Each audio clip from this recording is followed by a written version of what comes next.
एक बार फिर बात करेंगे। अमेरिका में सिख रहनुमा गुरपतवंत सिंह पन्नू के कत्ल की साजिश के केस में अमेरिका ने भारतीय शहरी पर फर्द जुर्म आयद कर दी है। भारतीय शहरी निखिल गुप्ता को जून में चेक रिपब्लिक में गिरफ्तार किया गया था।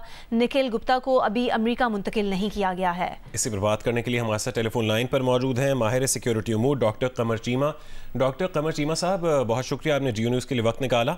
ये जानना चाहेंगे कि कितनी बड़ी डेवलपमेंट है कि अमेरिका ने भारतीय शहरी पर फर्द जुर्म आयद कर दी है। इससे पहले कनाडा के साथ भी ताल्लुकात भारत के ख़राब हुए थे, कैसे देखते हैं आप?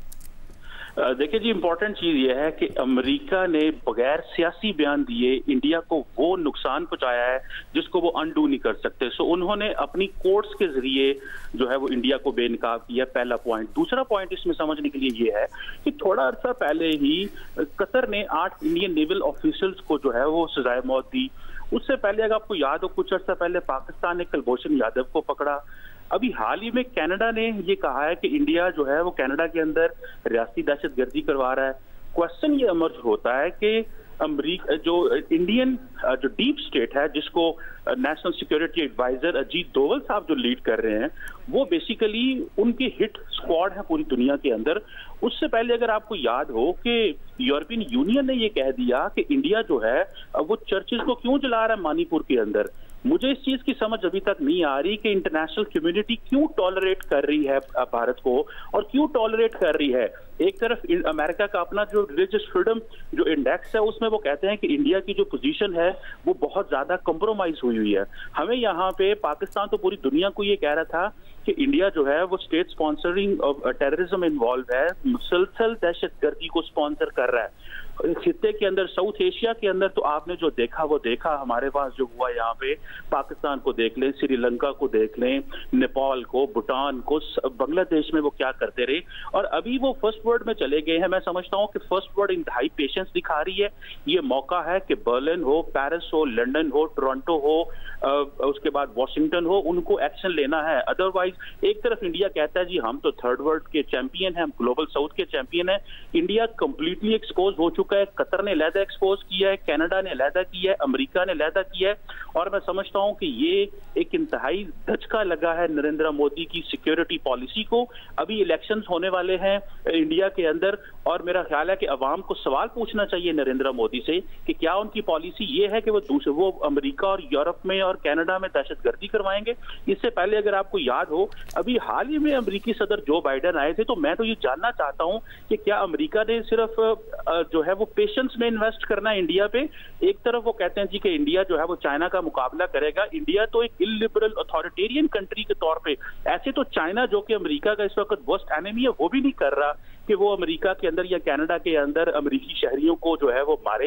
ये इंडिया की जो हिम्मत पैदा हुई है, मैं समझता हूं कि जो अमेरिका और यूरोप का जो इंडिया के ऊपर जो जैसे कहते हैं ना पेशेंस पे इन्वेस्टमेंट है, ये इन्वेस्टमेंट की वजह से अजीत डोवल और उनकी जो नेशनल सिक्योरिटी डॉक्ट्रिन है वो ये है कि आप जाएं यूरोप में और अमेरिका में और सिखों को टारगेट करें, मुसलमानों को टारगेट करें, ईसाइयों को टारगेट करें।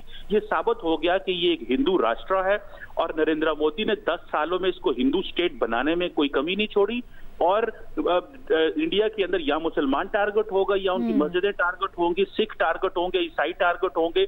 ये एक पूरी दुनिया के सामने चीज जो है वो सामने आ गई है, और यहाँ से पता चलता है कि या तो इंटरनेशनल कम्युनिटी को ये डबल स्टैंडर्ड्स खत्म करने पड़ेंगे। और डॉक्टर कमर चीमा साहब, बहुत शुक्रिया आपके वक्त के लिए। ब्रिगेडियर रिटायर्ड बाबर अलाउद्दीन साहब भी हमारे साथ मौजूद हैं। बाबर अलाउद्दीन साहब, भारत जिस तरह से दूसरे ममालिक में घुसकर इस तरह की दहशतगर्दाना कार्रवाइयां करता है, अब अमरीकी इस इकदाम से आप क्या समझते हैं? इंटरनेशनली प्रेशर बिल्ड करने में कितनी मदद मिलेगी? जी, बहुत शुक्रिया आपका। बड़ा इंपॉर्टेंट इशू है और ये बहुत सीरियस डेवलपमेंट है। देखें, इसको इस कॉन्टेक्स्ट में देखना चाहिए कि पाकिस्तान बहुत अरसे से इंटरनेशनल कम्युनिटी को बताता चला आ रहा है, सबूत देता चला आ रहा है, और बारहा इंटरनेशनल फोरम पे हम कहते चले आ रहे हैं कि हिंदुस्तान स्टेट स्पॉन्सर्ड टेररिज्म दुनिया में करता है, रीजन में करता है। हमने डोजियस दिए हैं, वो नेपाल में क्या करता रहा है, वो मालदीव में क्या करता रहा है, वो श्रीलंका में क्या करता रहा है, बांग्लादेश को शिकायत है। अनफॉर्चुनेटली हमारी इन शिकायत को इंटरनेशनल कम्युनिटी ने कभी भी उस तरीके से सीरियसली नहीं लिया। प्रॉब्ली वो समझते रहे हैं कि ये पाकिस्तान की चूंकि ट्रेडिशनल एनिमिटी है इंडिया के साथ, तो एक दूसरे पे इल्जाम लगाते रहे हैं। अभी वही चीज खुल के दूसरे ममालिक में सामने आ रही है, और ये दुनिया इसको सीरियसली जब तक नहीं लेगी, नरेंद्र मोदी के जो इस तरह के माइंडसेट के फाशिस्ट हुक्मरान होते हैं, वो दुनिया के लिए जाएगी, अमन का खतरा बनते चले जाएंगे। अभी आप देखें कि कनाडा में उन्होंने क्या किया, 2 सिखों को मारा। कैनेडियन प्राइम मिनिस्टर ने पार्लियामेंट में जाके उसका एहतजाज किया, तहकीकात का मुतालबा किया, सबूत दिए।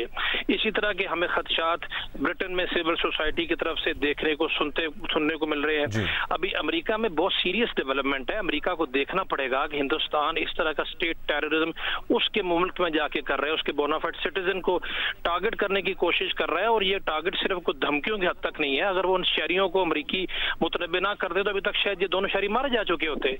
और ये रॉ उनकी एक जो सीक्रेट एजेंसी है, ये उसका काम नहीं होता। दुनिया में कोई मुल्क ऐसे नहीं करता, हर को अपने इंटरेस्ट के लिए काम करता है। लेकिन शायद ही आपको मिसाल मिलती हो कि एक मुल्क जो है वो दूसरे ममालिक में जाके बड़ा संगीन मामला है कि अमेरिका ने भारतीय शहरी पर फर्द जुर्म आयद कर दी। बहुत शुक्रिया ब्रिगेडियर रिटायर्ड बाबर अलाउद्दीन साहब, जियो न्यूज़ से गुफ्तगू करने के लिए।